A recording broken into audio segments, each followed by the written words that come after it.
Salamat, choir. Okay, may buntag sa tanan. Okay, salamat sa Ginoo. We are saved. Amen. Naluwas ta ug salamat nga nagsaad si Jesus Christ nga mobalik siya ron sa pagkuha nato. Amen. Gitawag na siya Glorious Day. Okay, salamat kay choir. Manindog tang palihog atong mablian tong Bible sa book of James chapter 1. James chapter 1 palihog manindog da atong basahon ang verse number 21 ug hantod sa verse number 25, the book of James. Salamat sa Ginoo ni amo, amen. Kay wala mo, wa good. Salamat buhi pa ta, amen. Okay, James chapter 1 atong basahon gikan sa verse 21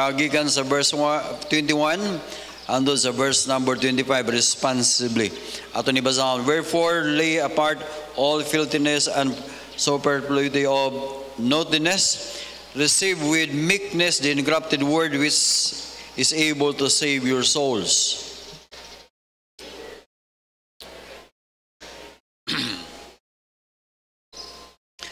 Kusgan yung basa ka ng buhi ba?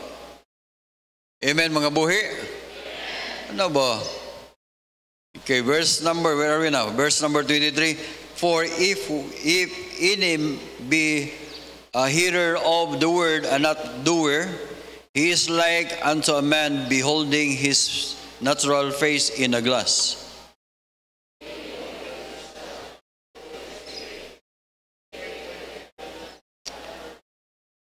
Together, verse number 25. But whoso looketh into a perfect law of liberty and continueth therein, he being not a forgetful hearer, but a doer of the work, this man shall be blessed in his deed. Pray that, thank you Lord sa imong faithfulness. Lord, i-bless ang mensahe.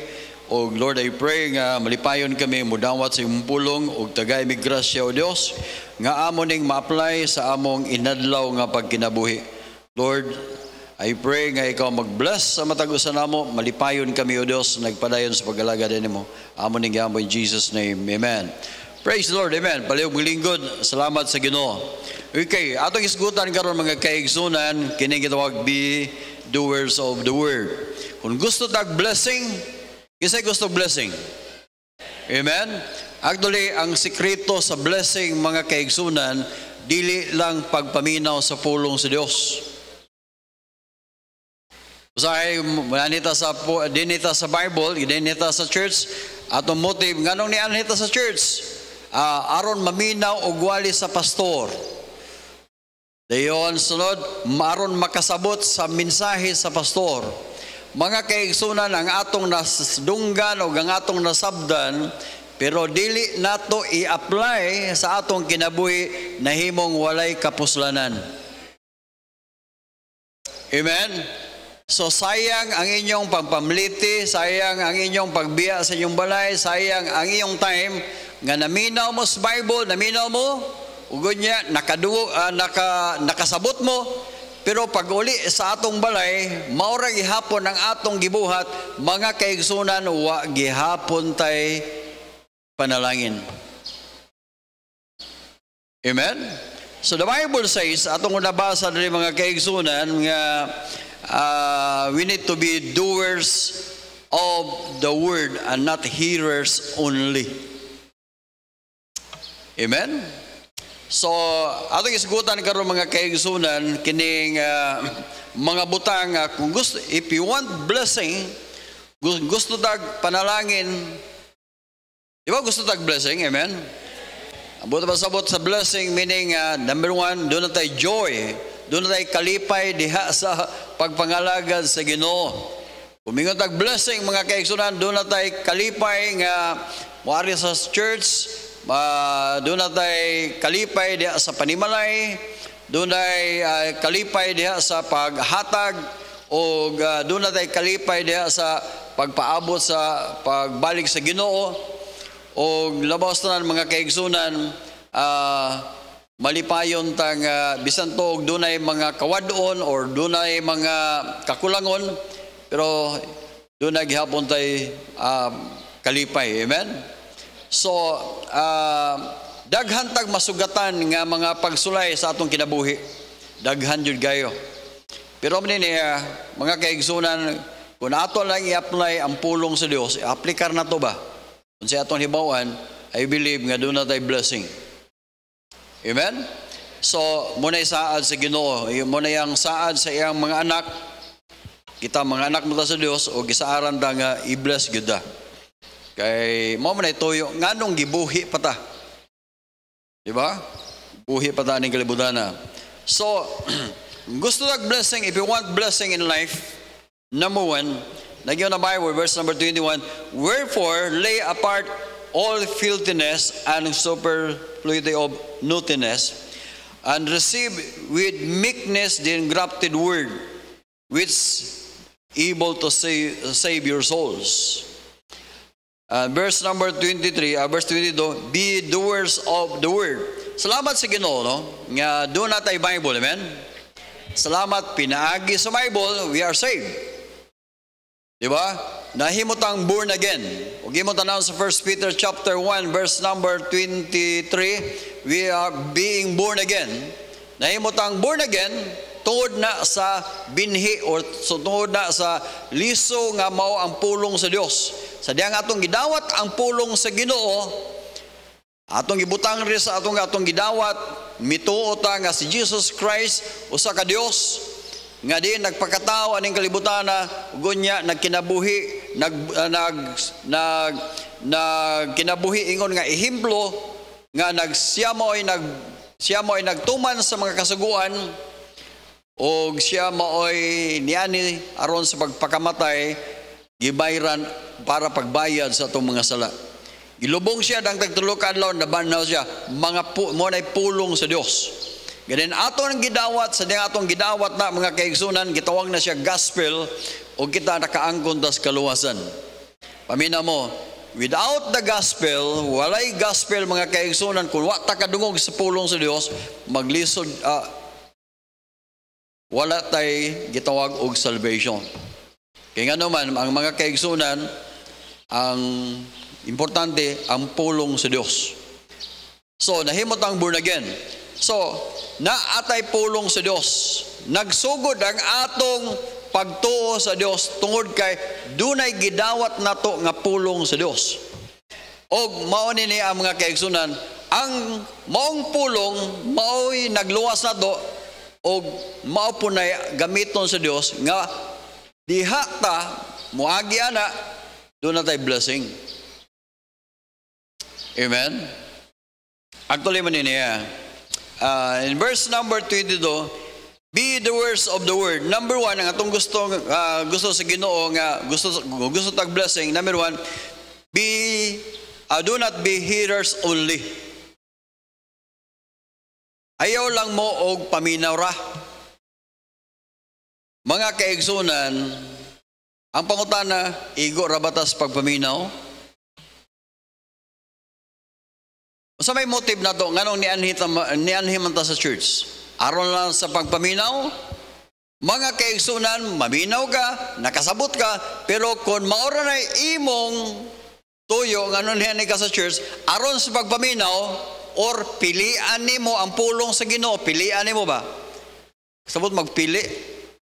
Kanang piliwan nimo ang kanang sayon i-apply kanang lisod dili na kini murag di ko ganahan ani dili na nako i-apply kini murag tag nag-shopping nga murag gipili nato unsa tay mga kaigsunan ang pulong sa Dios way pili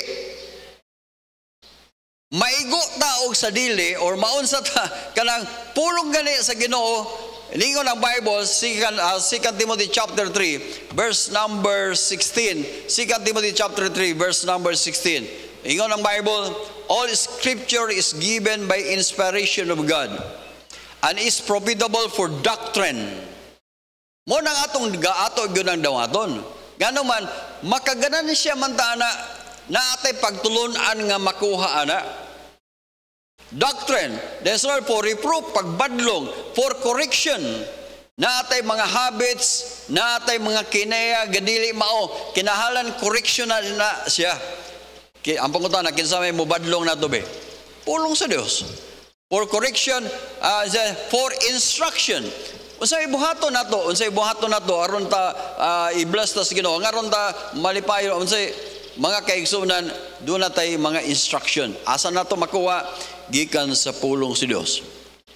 Mga kaigsunan, ni ata karon sa pagpaminaw. Pero mga kaigsunan, dili lang kay maminaw rarapta. Ikaduha mga kaigsunan, salamat nga naminaw mo. Ang ikaduha, be not only hearers, but also, do not deceive yourselves. Ayaw ilara ang imong kaugalingon.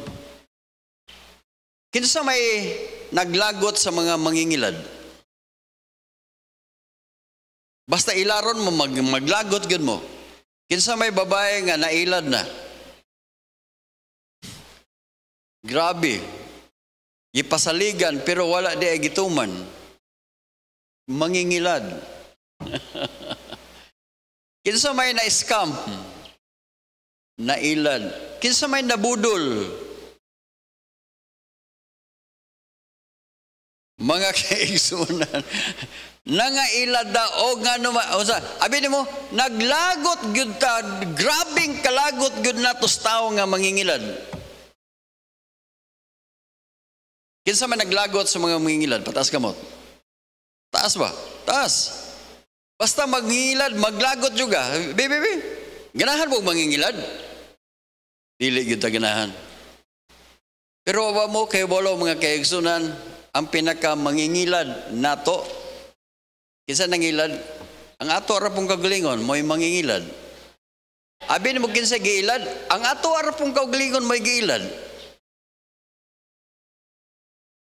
Napa mo? Amen? Di ta ganahan nga ilaron ta, pero mga kaigsoon, usahay kitar sa mo'y nag-ilad sa atong kaugalingon. Tanawa, yun sa man nato pag-ilad atong kaugalingon. Verse number 22, unsay ingon sa Bible, be doers of the word and not hearers only. Kung igo ra kang maminaw, ingon siya, ingon ang Bible, deceiving yourselves. Kung naminaw ka, unya, wala imo gi-apply, imo rang giilad. Kinsay mong giilad? Dili lang tao. Dili mong igsuon, dili mong igagaw. Ang imong giilad, ang imo ra pong kaugalingon. Pagkaway batasan gyud nato. Napa mo? Wa manggali na batasan ng mangilad sa iyang mama, mangilad sa iyang papa. Unsa pa ka ang imong giilad, imong kaugalingon? Unsa kay tawag nato ano? Atong giilad ang atong kaugalingon. Amen? Pero man niya, giyon sa man nimo pag-ilad imong kaugalingon. Be doers of the word and not hearers only, deceiving your own selves. Imong giilad ang imong kaugalingon. Verse number 23. For if any be hearers of the word, tanawa, giyon sa man nato pag-ilad.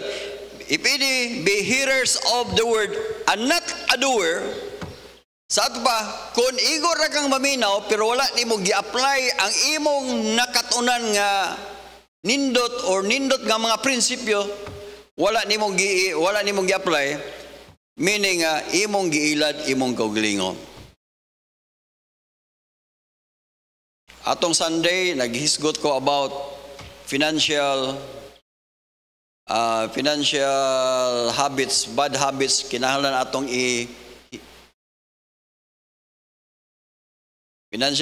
bad habits ba? Katuwid ang habit nga, kumahay mo, walaon nato ang habit nga mangutang, dili bayran. Pastor, balik-balik ko ang ginani mo eh. Sige lang. Nga naman, balik-balik ko rin ako. Kay ako mismo mga kaigsunan, parehara beta tao.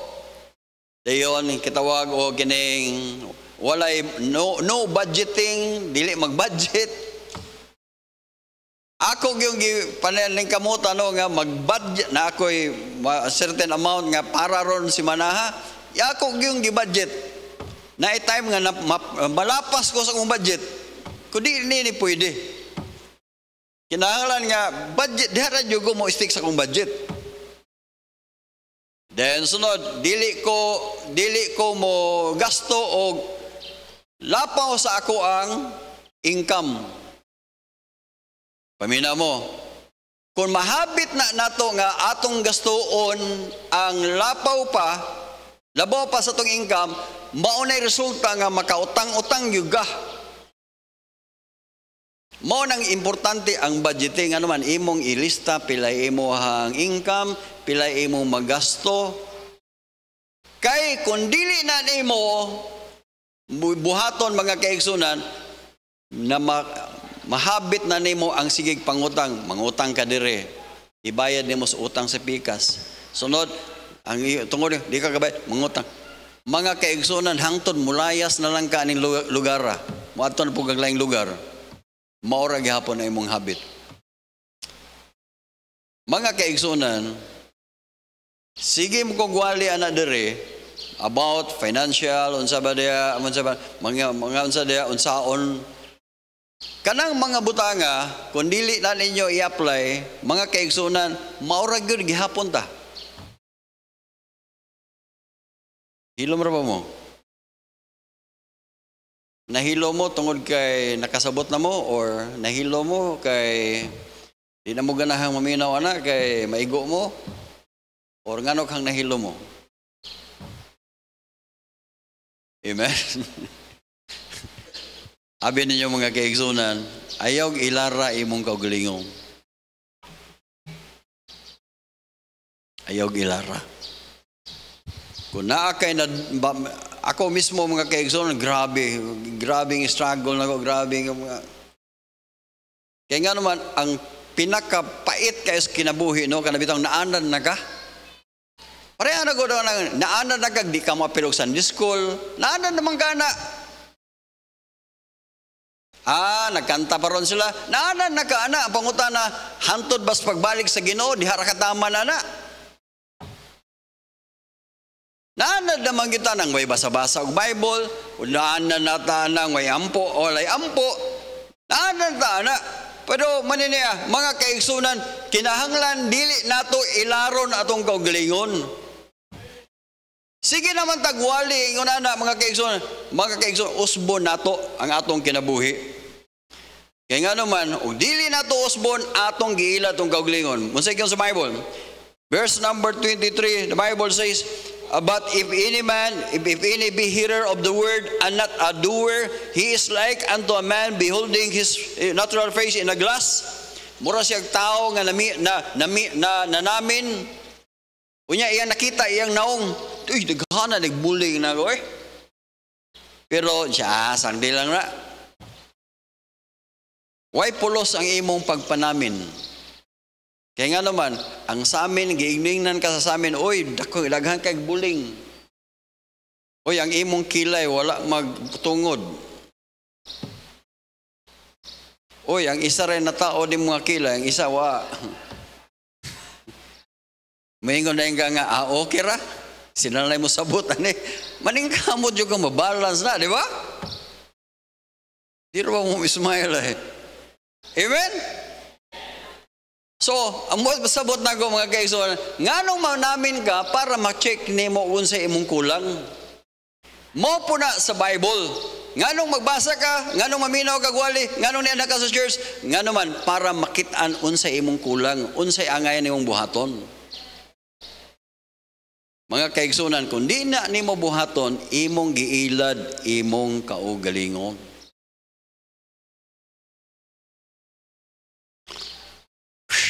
Amen?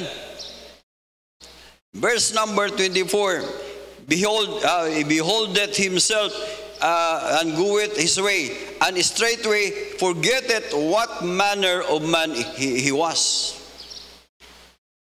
Palitan karon nagkadungog kag wali, ingon ani nagwali ko, ingon ani ngawali.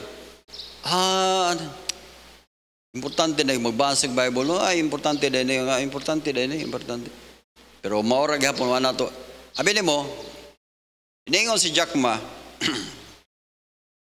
sa iyahang inspirational talk ba. And siya, if you want to be, di na ko kabalo mo in English na to, pero kung gusto kang kunong mahimong magpuyo ba nga, you are in above, you must live above, like an eagle ba? Eagle.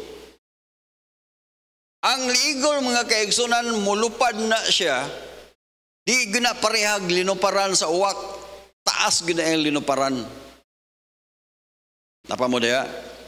Ang point na ko maniniya, mga kaigsunan, kung gusto ka nga mo, taas ang imong level sa imuhang pag-alagad sa Ginoo, ayaw og pagpuyo sama sa pareha ra gihapon sa uban.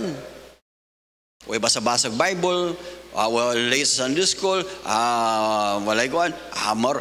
Ayaw pagbuingon na. Kumay mo, ikaw mo'y pinakasayo. Ikaw mo'y ikaw mo'y pinaka-spiritual, dili ka magpuyo nga pareharan sa mga common nga mga tao. Napa mo? Mga kaigsoon, ang point ako maniniya, ang kulang lang yun na to is to apply the Word of God. Amen. I-apply lang yun na to, mga principles. Deceiving yourselves, ayaw ilara ang imong gauglingon. Verse number 24, beholding himself and goeth his way, and straightway forgetteth what manner of man he was. Then ikaduha, mga kaigsunan, ay katulo, don't stop learning. Kung gusto ka nga i-bless kas Ginoo, don't stop learning. Ayaw pagka-discourage kung sa diya nga doon na kay pulong sa Ginoo nga wala nimo ma-apply. Doon na kay habits nga maura gyapon wala nimo ma-apply, pero daning kamot ka, ayaw hunong. Pamina mo, og niundang patag eskwela, dili unta ka mahimong engineer. Ako bitaw, engineer man ko. Engineer nga paltos ba? Naabot na ko sa third year sa akong engineering, third year. Pag-abot na ko sa integral calculus, ambot lang sa tong nitubuan nga bisag unsaon ako, di man gyud ko sabot. Gi-review na ko ang math, gi-review kung naunsa ako manggong gibudungan ang Bible school ug ang akong engineering. Buntag ko sa Bible school, gabi ko sa engineering nako. Mas dali ra mang masuod sa akong utok ang bersikulo kaysa integral calculus. Morag kaya nga naman gusto sa akong papa ma-engineer undago. Kaya natong higayon na sa among panahon, mga kaigsunan, ang among mga silingan nahimo ng engineer niya, ako mo'y wala pa. Pero I stopped learning. Manang wa jud ko gagagrit. Mao po na sa atong kinabuhi, when we stop learning, di jud ka kahibalo. Di ka kabalong mo budget, you stop learning, di jud ka kabalong mo budget. Di jud ka kabalong mag-invest. Di ka kabalo sa imuhang kanang gitawag kanang how to unsaon nimo pagtigom ba? Di ka jud kabalo. Di ka kabalo mo sulining, you stop learning. Bible says, ingon ang Bible, ingon siya din verse number 25, whoso looketh into the perfect law of liberty and continueth therein, continueth therein, he being not a forgetful hearer, but a doer of the work, this man shall be blessed in his deed. Mga kaigsunan, kung mo padayon day ka, makalern ra jud ka. Bahalag di pa kakalern karon, pero padayon lang, apply lang gihapon. Amen? Don't stop learning. Ako bitaw gitudloan ko ni Pastor Carl sa una og computer. Di lang ko anay. Pero nagtuntuon ko, naglimot. Karon po gitudloan ko niya kung saan tong file unsa diha, unsa diha, asa dako ibutang karon nagkalanrakas akong mga documents. Magpautudlo na pud ko niya kung saan na pud ako i-plaster. Kung nabaw ko pangita asa kong mga documents pero maniniya, wako mo subod, wali ko mundag. Bisag 67 akong edad. Mingon ang taas ng lubidoy. Ayaw, ganyan siya rin, amen? Don't stop learning. Napa mo? Say, bugal-bugalan ta, taas ng lubidoy. Ayan na, taas na king lubi. Ambot ba sabot? Wala na time. Gabiin na, commander. Don't stop learning, amen? Then number 4, mga kaigsoon, dali ra kita. Don't forget to apply the word. Don't forget to apply the word. Don't forget the word, but apply it. Ayaw og kalimti ang pulong sa Dios. Gunya i-apply na siya. Amen? Unsa iyon sa Bible? Verse 25. But be doer of the work, and this man shall be blessed in his deed. Nganong wala tag gibless sa Ginoo? Pastor, sige man ta kog simba. Pastor, sige man ta kog attend og church. Why problema na sige ka attend, sige ka. Pastor, sige man ta kog basag Bible, sige man ta kog pangakay ang pangutana imo bang i-apply? Pastor, sige man ta kog simba. Doon ay nangutana sa ko, Pastor, imo nang membro si kuan ko ngano dai. Sige na siya simba. Iko nagsimba. Siya ngilara gyapon ba nagbatasan na ano eh. Napa mo diha? Ngilara po nagngila kinaya niya pastor sige malutag simba unta. Ako lang pong itubag sa parabol. Imong madala ang usa ka kabayo ngadto sa suba. Pero dili nimo mapugos og painom ang kabayo sa tubig. Napa mo diha? Ambot pasabot mga kaigsoon, dili nimo mapugos ang tao nga i-apply niya ang pulong sa Dios. Pwede mo makasabot, pwede mo makadungog, makasabot, pero kung dili ninyo ma-apply, dili gihapon magpulos. Wala gihapon kapuslanan. Gusto tag blessing mga kaigsunan, isang gagmay lang. Gagmay lang nga pulong sa Dios. I-apply lang ninyo. Amen? Bisag gagmay lang, gagmay. Ang 100 mga kaigsunan, sugod bang ginusuan? 2 na sad, 3 na po. Ingo na na. I-apply lang. Ginagmay lang, ginagmay. Mintras napatay, ginenhawa, apply gihapon. Amen? Ayaw mo ka-discourage ug apply. Pikatan ta siya awa sahay. Anak ko siya, simba-simba, igo sa waling pastor, Kunya, di gihapon ka ka-apply, ino lang na nimo ang yawa, ikaw yawa ka, huwag ka mamalikas ha. Sige lang, di pa ako ka-apply na liron, pero naningkamot ko, mangay ko, gracias Ginoo, ma-apply na nako. Amen? Sige lang. Naningkamot mampugo. Mo nang i-apply na to ang prayer, we need to have time with God, mga itag gracias Ginoo, ngayo tag kusog sa Ginoo, nga naman, tungod kay maglisod man gyud tag-apply. Matthew chapter 7,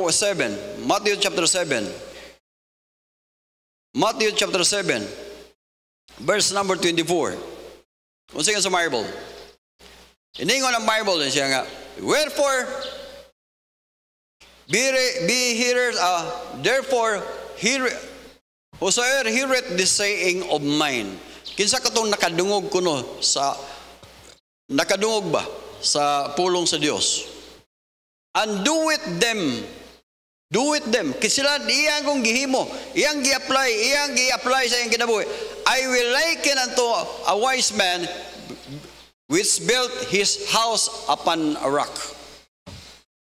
Abi mo kung imong i-apply mga kaigsunan, lig-on ang imong kinabuhi. Dasig ang imong kinabuhi. Lig-on ka, mohapak ang mga pagsulay nga mabot sa imong kinabuhi. Lig-on gihapon ka, nagpabilin gihapon ka sa pagpangalagad sa Ginoo. Pero ingon siya din sa verse number 26. Ningon siya, verse number 26, and everyone that heareth this saying of mine, nakadungog ha, heareth this saying of mine, and do it them not. Wala niya gi-apply sa iyang kinabuhi, and do it them not, shall be likened unto a foolish man. Kinsay masuko, basta nganlan siya buang. Ikaw ha, mangalan ko, ikaw buang ha, utro po kang buang ha. Di ba di taganahan tao kung tagbuang? Pero mga kaigsunan, usahay kita po mangalan sa itong kaugaling nga buang. Usahay na, ana naman punta, buang nga ginako marang ganahan na punta, buang nga ginako, no? Ato pang panabi sa itong mga silingan, buang nga ginako Pero siya mo mula ngalan sa imong buang, maglagot ka. Pero kay ikaw, naanad naman kag ngalan sa imong buang, okay ra sa imo ha. Imong giilad, imong kaugalingon. Siya ingon ang Bible, verse number 36, do it them not, he do it them not, shall be like unto a foolish man which built his house upon the sand. When the rain descended and the floods came and the winds blew and beat upon the house, it fell. And great is the fall of it. Grabe. Abi mo mga kaigsunan, nakabantay mo, kita nga nagsimba usahay, doon ay time sa itong kinabuhi nga, sa wayon tos itong silingan, bantay mo na, inuntas ang silingan ba nga, nabuanga na mo ito hanoy, simba, nagsimba mo tayo sa baptist? Naman, nagsimba, kada Domingo na ba yun na magsimba? Pero, naunsa mo na ilang kinabuhi, mas may patangway simba-simba. Nakadungog man, kaysa nakadungog.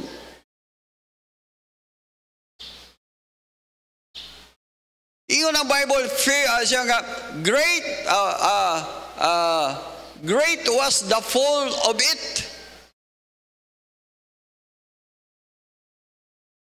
Nga nung ingon na anak mang nahitabos itong kinabuhi, tungkol kay wa man ito gi-apply. Kung gi-apply pa lang nato mga kaigsunan, wala lig-on unta ang atong kinabuhi. Igala, ang pinakakuyaw sa atong kinabuhi, alang sa mga wa pa makaangkon sa kaluwasan, kinig yung wa nimo gi-apply ang pulong sa Dios sa imong kaluwasan. Ang kuyaw kayo mga kaigsunan, nga diin imong nahibaluan nga si Jesus Christ mo'y manluluwas, pero wa nimo gidawat sa kinasingkasing yun nimong pagdawat. Abi ninyo, abilang na ito nga, pang pagkabaptis mo'y makaluwas. No! Ang pagkamayong tao, dili na mo'y makaluwas nato mga kaigsunan. Kundili ang atong pag-angkon sa atong galingon nga makasasala da. O atong giangkon nga si Kristo mao ra atong manuluwas. Ato siyang gidawat diri sa atong kasing-kasing. Sa dihang miingon ta nga Ginoong Hesus, mituo ko nimo nga ikaw nga akong Dios ug akong manuluwas. Luwas ako Ginoo, pasaylo ako sa mga sala. Bag-uha ang akong kinabuhi Ginoo. Mga kaigsunan, mao nay kamaturan. Kung wa pa nimo madawat si Kristo nga imong manuluwas, higala ayaw dugaya. Kay basig maabtan ka sa kamatayon. Nga diin, tuwa niya na ka, dito na ka sa impyerno maginulsol. Pero karon, unsay giyon sa Bible, karon ang time nga magdawat ka ni Kristo nga imong manuluwas. Kaya nga naman, dili lang kay nakadungog ka sa mensahe, sa kaluwasan, kundi imo sang i-apply. Mga Kristohanon, paminaw mo, dili lang igo or ang pagpaminaw, kundi imong i-apply ang pulong sa Dios. Panindog dagdan na balihog.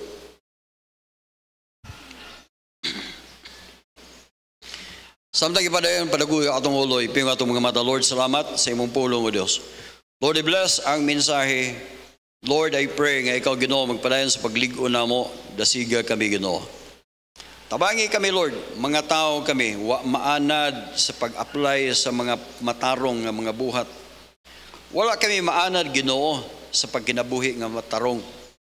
Wala kami maanad sa pagkinabuhi nga doon namin gisimba, doon namin gipasidunggan, doon namin giyukbuan nga Dios nga mao ikaw. Lord, tabangi ang matag-usa namo nga kami o Dios, doon namin kasing-kasing. Kadin budawat sa imong pulong, dili lang kay budawat kundi amo ning apply sa imong kinabuhi. Lord, i-bless ang matag-usa. In Jesus name. Samtang ipadayon pagdugo atong uloy ping atong mga mata. Kung wa pa ka magdawat ni Kristo nga imong personal bugtong manuluwas, diha sa imong gitindugan asa manggang dapita. Imo bang giila ang imong kauglingon nga makasasala ka? Igala, kung imong gila, imong kauglingon nga makasasala ka, kinahanglan kag manuluwas sa imong kinabuhi. Ang Bible nagsulti Jesus Christ, the Son of God, itawag siyang Savior. Kinahanglan imo siyang dawaton nga imong manuluwas. Imo na ba siyang nadawat? Ug wa pa nimo siya madawat, dawata siya. Ino nimo, Lord Jesus, makasala ko Ginoo. Ug dili ko makaluwas akong kaugalingon, Lord Jesus, ako kang dawaton karong adlaw nga akong manuluwas. Diya sa imong gitindugan, inang Ginoo, Lord Jesus, ako kang dawaton nga akong manuluwas. Kinsa may pataas sa iyang kamot, dili maulaw, umingon siya, Lord Jesus, ako kang dawaton nga akong manuluwas. Ug nakadawat na ka, ay nagpataas imong kamot. Ug wa pa ka makadawat, ipataas imong kamot, iduko ang imong ulo. Diya sa imong gitindugan, himuha nga kini nga prayer, imong prayer, ina Lord Jesus, makasasala ko Ginoong Hesus. Dili ko makaluwas ang kaugalingon. Lord Jesus, bituo ko nimo nga ikaw ang anak sa Dios. Ikaw akong manuluwas. Ikaw nagpakamatay sa cross, gibayran akong sala. Lord, ako kang damaton nga akong manuluwas karong adlaw. Sulod sa akong kasing-kasing o Dios, luwas ako. Pasaylo ako sa akong nasala in Jesus name. Alang sa mga Kristohanon, ipadayon sa pagduko ang imong ulo. Inang Ginoo, Lord Jesus, Lord, I want blessing in life. Gusto kong i-bless ko nimo, Lord, ang akong pamilya. Gusto ko, Lord, nga imo kong i-bless akong pamilya, akong mga anak. Lord, gusto kong i-bless ko nimo. Tabangi ko, akong ma-apply ang imong pulong o Diyos. Diya sa imong gitindugan, inang Ginoo, Lord Jesus, tabangi ko. Ug imo, ingon na imong prayer, paliw pataas imong gamot, ako kang yapil sa pagampo. Praise the Lord, amen. Amen. Praise the Lord, amen. Thank you, Lord, sa imong faithfulness. Akong nakita ang ilang mga kamot. Ug ikaw, Diyos, nakakita sa ilang mga katagsa-tagsa, kasing-kasing, O Diyos. Kami, O Diyos, mga tao, ngawa maanad sa pag-obey. Apan salamat, Lord, nga imong grasya nga nagluwas namo. Mao gihapon nga grasya, mao magtabang namo sa panahon nga kami gustong magkinabuhi nga malipay ka, O Diyos, sa among kinabuhi. Lord, bless ang matagusan namo nga kami magpadayon, O Diyos. Lord, bless ang matagusan nga nagpataas silang kamot. Tabangi sila, O Diyos. Dasiga. Puna sila sa panalangin. Dalaygon ka, Lord, sa mong kinabuhi. Amo ni God in Jesus' name. Praise the Lord. Amen. Amen.